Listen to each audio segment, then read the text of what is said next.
उत्तर प्रदेश के जनपद मुरादाबाद में आज एआईएमआईएम ने एसआईआर प्रक्रिया को लेकर कई गंभीर सवाल उठाए हैं। जी हां, एसआईआर की प्रक्रिया 12 राज्यों में चल रही है, जिसकी अंतिम तिथि 4 दिसंबर 2025 निर्धारित है। लेकिन जमीनी हकीकत यह है कि अब तक सिर्फ 35 से 40% फॉर्म ही ऑनलाइन हो पाए हैं, यानी करीब 60% काम अभी भी बाकी है। और इसका सबसे ज्यादा दबाव पड़ रहा है बीएलओस पर। यहाँ तक कि 2 बीएलओ की आत्महत्या की खबरें भी सामने आ चुकी हैं, जिसमें एआईएमआईएम की मांग बिल्कुल साफ है। एसआईआर की तारीख बढ़ाकर 4 दिसंबर से बढ़ाकर 4 जनवरी 2026 की जाए। इसके अलावा एआईएमआईएम ने एक तकनीकी खामी भी उजागर की है। कई बार सिस्टम की गलती से वैध मतदाता का नाम लिस्ट से कट जाता है, जो सीधे सीधे नागरिकों के संवैधानिक अधिकारों का हनन है। एक बड़ा मुद्दा संबंधियों की मैपिंग पर भी उठाया है। ऑनलाइन फॉर्म भरते समय बीएलओ केवल 4 ही रिश्तों माँ, बाप, दादा और दादी का ऑप्शन स्वीकार कर रहे हैं, जबकि चुनाव आयोग की प्रेस कॉन्फ्रेंस में नाना, नानी, चाचा, ताऊ जैसे रिश्तों का विकल्प भी बताया गया था। इसी कमी के कारण बड़ी संख्या में लोगों को परेशानियों का सामना करना पड़ रहा है। एआईएमआईएम की मांग है कि सभी संबंधियों के ऑप्शन तुरंत खोले जाएं। साथ ही जनपद मुरादाबाद में एक और बड़ी परेशानी सामने आई है। दूसरे जिलों से आई विवाहिता महिलाएं, खासकर रामपुर और संबल से मैपिंग न होने के कारण ऑनलाइन फॉर्म में दिक्कत का सामना करना पड़ रहा है। कुछ क्षेत्रों में तो 2003 की वोटर लिस्ट डाउनलोड ही नहीं हो रही है और कई ऐसे लोग हैं जिनके पास पहचान पत्र या 2003 की मतदाता सूची में नाम होने के बाद भी 2025 की वोटर लिस्ट में उनका नाम ही नहीं है, जिस वजह से वो एसआईआर फॉर्म भरने में असमर्थ हैं। महानगर अध्यक्ष वकील रशीद एडवोकेट ने कहा कि कई बीएलओ ठीक से प्रशिक्षित नहीं है, इसीलिए तकनीकी समस्याएं बढ़ती ही जा रही हैं। यहाँ तक कि कुछ परिवारों के पास 1995 का वोटर आईडी है। उन्होंने 2022 और 2024 में वोट भी डाला है, फिर भी 2003 की लिस्ट में उनका नाम मौजूद ही नहीं है। इन मामलों का तुरंत समाधान होना चाहिए। वकील रशीद ने यह भी आरोप लगाया कि मुस्लिम बहुल्य इलाकों में एसआईआर का काम प्रॉपर तरीके से नहीं हो रहा है, जिसमें एआईएमआईएम की इकाई से 200 वॉलंटियर्स काम भी कर रही हैं, जो घर घर जाकर लोगों के फॉर्म भरने में मदद कर रहे हैं। वकील रशीद ने कहा 4 दिसंबर तक ये काम हरगिज पूरा नहीं हो सकता, तारीख बढ़ाना बेहद जरूरी है। उन्होंने बिहार का उदाहरण देते हुए कहा कि पिछले चुनाव में सिर्फ किशनगंज में ही 2,68,000 वोट काट दिए गए थे और ये ज्यादातर मुस्लिम मतदाता थे। ये किसी बैकडोर एनआरसी जैसा लग रहा है। उन्होंने स्पष्ट कहा कि एआईएमआईएम एसआईआर का विरोध नहीं कर रही, बल्कि उसकी डाउटफुल प्रक्रियाओं पर सवाल उठा रही है और मांग कर रही है कि इसे पारदर्शी, आसान और सबके लिए न्याय संगत बनाया जाए। मुरादाबाद से परवेज अंसारी की रिपोर्ट। मांग रखी है और क्या कहना चाहते हैं? देखिए, आज कुली मजलिस इत्तेहादुल मुस्लिमीन की मुरादाबाद और महानगर की इकाई ने जो है वो डीएम साहब से मिलकर जो है वो जो वर्तमान में वोटर लिस्ट गहन पुनरीक्षण प्रक्रिया यानी एसआईआर का प्रोग्राम चल रहा है, उसमें बीएलओ की सही तरीके से ट्रेनिंग नहीं है। बीएलओ अपना काम अभी पूरा नहीं कर पाए। लगभग 40% काम जो है वो पूरा हुआ है और अब 10 दिन रह गए। उन पर बहुत ज़्यादा दबाव है और जनता भी कहीं ना कहीं परेशान है। तो हमने ये मांग करी है कि उसका 1 महीने का टाइम जो है यानी 4 जनवरी 2026 तक उसकी जो अंतिम तिथि कर दी जाए।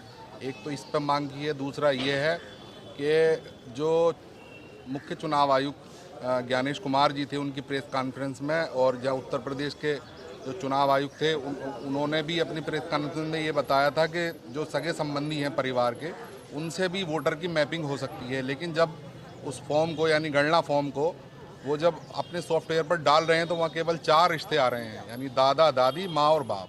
तो इसमें नाना, नानी का भी अगर ऑप्शन है तो वो बीएलओ जो है उसे नहीं अपलोड कर पा रहे हैं। तो इसमें हम ये मांग है कि परिवार के और रिश्ते भी इसमें खोले जाएं। जैसे मान लीजिए बड़ा भाई है, किसी के माँ बाप 1990 में मर गए तो उसके नाम कहाँ से होंगे 2003 में। उसके दादा पहले ही मर गए तो उसमें बड़े भाई का नाम होगा तो बड़ा भाई भी शामिल करें, चाचा चाची भी शामिल करें, मामा मामी भी शामिल करें। इसके अलावा बहुत सारी दिक्कतें आ रही है। मान लीजिए 2003 की वोटर लिस्ट है, अभी हमने खोला 89 बूथ नंबर देहात में, मुरादाबाद देहात में है।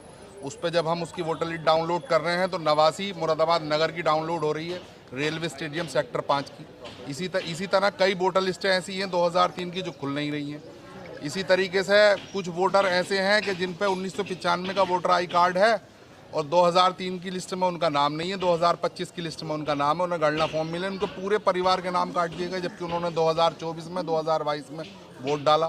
बहुत सारे ऐसे वोटर हैं कि जिनका 2025 की लिस्ट में नाम नहीं है, 2003 में नाम है, 1995 का वोटर आई कार्ड है, पूरे परिवार के नाम काट दिए गए। तो ये समस्याएं हैं। अभी एक समस्या और आ रही है, जो एक चंदोसी है संभल जिला में, नगर पालिका चंदोसी, वहाँ से जो विवाहिताएं मुरादाबाद आई हैं और स्वारटांडा विधानसभा से जो आई हैं रामपुर की, उनकी मैपिंग नहीं हो पा रही है। वो मैपिंग करते हैं तो डिजिटल दिक्कत आ रही है। तो ये दिक्कतों से हमने जिलाधिकारी जी को अवगत कराना है हमें, और जो है हम ये मांग कर रहे हैं कि इसमें 1 महीने का समय मिल जाए ताकि ये स्मूथली काम हो जाए और कोई भी वैध मतदाता जो है इसमें उसका वोट ना कटे। क्योंकि देखिए, लोकतंत्र का जो नींव है वो मतदाता पर है और मतदाता ही वोट करके जो है सरकारें चुनते हैं। अगर किसी भी वैध मतदाता का वोट इस प्रक्रिया में कट गया तो ये उसके संवैधानिक अधिकार का हनन होगा। ठीक है। संबंध में जो है वो मिलने आए हैं। आज मुरादाबाद की ज़िला महानगर इकाई जिला अध्यक्ष के नेतृत्व में हम डीएम साहब से हमने टाइम लिया था मिलने का। और मेन बात यह है कि जो SIR चल रहा है, स्पेशल इंटेंसिव जो रिवीजन चल रहा है, पूरे देश में चल रहा है, तो उसमें जो उन्होंने टाइम दिया है 4 दिसंबर तक का, वो बहुत कम है। उसमें हमारे पास जो सूचना है उसमें यह है कि अभी खाली 10 दिन रह गए हैं उसके अंदर, और 10 दिन भी नहीं है अब तो, और उसमें सिर्फ 40-50% तक जो है वो डिजिटलाइजेशन तक हुआ है, प्रोसेस पूरा हो भी नहीं पाया है। तो हमारी मांग है कि इस चीज़ को जो है वो टाइम को बढ़ाया जाए और 4 जनवरी तक इस मतलब 2026 तक इसको कर दिया जाए। दूसरी बात यह है, जो BLOs काम कर रहे हैं उनकी ट्रेनिंग पूरी नहीं हुई है प्रॉपर, उनको पता ही नहीं है। अब जब वहाँ पे जो इश्यूज़ आ रहे हैं वो इश्यूज़ को रिजॉल्व भी नहीं कर पा रहे हैं। मसलन जैसे 2003 की लिस्ट में किसी के पिताजी का नाम नहीं है, उसका भी नाम नहीं है। लास्ट टाइम उसने 2024 के लोकसभा चुनाव में वोट किया है, 2022 के चुनाव में वोट किया है, लेकिन उसका वोट नहीं आया है। अब वो आदमी कहाँ जाए? वो आदमी चक्कर काट रहा है, सब लोग उसको घुमा रहे हैं, उसका कोई प्रॉपर हल नहीं निकल पा रहा है। BLOs पे इतना प्रेशर है कि वो उनके पास बहाना होता है कि हम किस किस के घर पर जाएं, कहाँ कहाँ जाएं। तो हम भी सबकी समस्याएं भी समझ रहे हैं, हम वो भी समझ रहे हैं कि जो BLOs काम कर रहे हैं उन पर कितना प्रेशर है उन BLOs पे।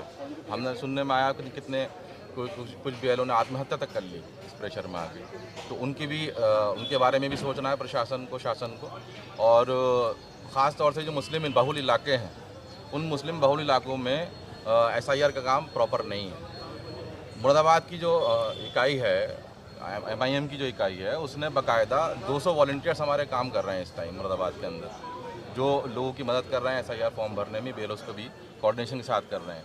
लेकिन हमें लग रहा है कि ये काम पूरा नहीं हो पाएगा 4 दिसंबर तक, इसलिए इस काम को बढ़ाया जाए, इस तारीख को बढ़ाया जाए। तो कहीं ना कहीं बिहार के चुनाव को लेकर चाहे मैं ऐसा तो नहीं है क्या मैं मुस्लिम इलाके में वोट काटे हाँ, बिहार में आप देखिए, बिहार में जो सीमांचल का मुस्लिम बहुल इलाका था, वहाँ पे क्या किया गया सबको मालूम है। हाल ही सीमांचल में ही जो है कितने ज़िलों में, सिर्फ किशनगंज में 2,68,000 वोट काट दिए गए थे। तो वो वोट किसके थे? वो सब मुसलमानों के वोट थे।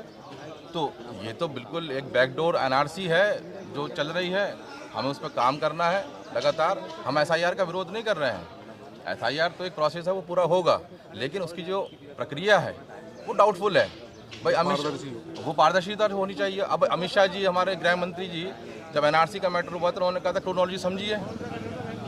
अब वो क्रोनोलॉजी दोबारा समझा रहे हैं। वो कह रहे हैं कि पहले डिटेक्ट होगा, फिर डिलीट होगा, फिर डिपोर्ट होगा। अब डिपोर्ट करने के लिए मुख्यमंत्री जी ने आदेश कर दिया है, हर ज़िले में कैंप बनना है। कौन रहेगा उन कैंपों में? कौन रहेगा? आप देख लीजिएगा, सबसे ज़्यादा मुसलमान होंगे, और कौन होगा?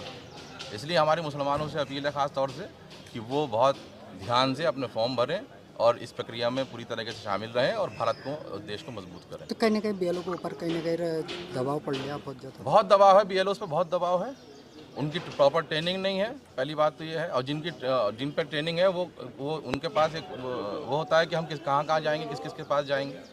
ऐसा नहीं है, लोग जो समाज के जिम्मेदार लोग हैं वो मदद भी कर रहे हैं। जैसे MIM की पूरी टीम लगी हुई है, हमारे 200 वॉलंटियर्स लगे हुए हैं जो लगातार BLO के साथ संपर्क में करके हम मदद कर रहे हैं। तो ऐसे सबको करना चाहिए। जो दूसरी पार्टी हैं, जो दूसरे सामाजिक संगठन हैं, हम उनसे भी अपील करेंगे कि वो भी इसमें जो SIR है उसमें सबकी मदद करें। ठीक।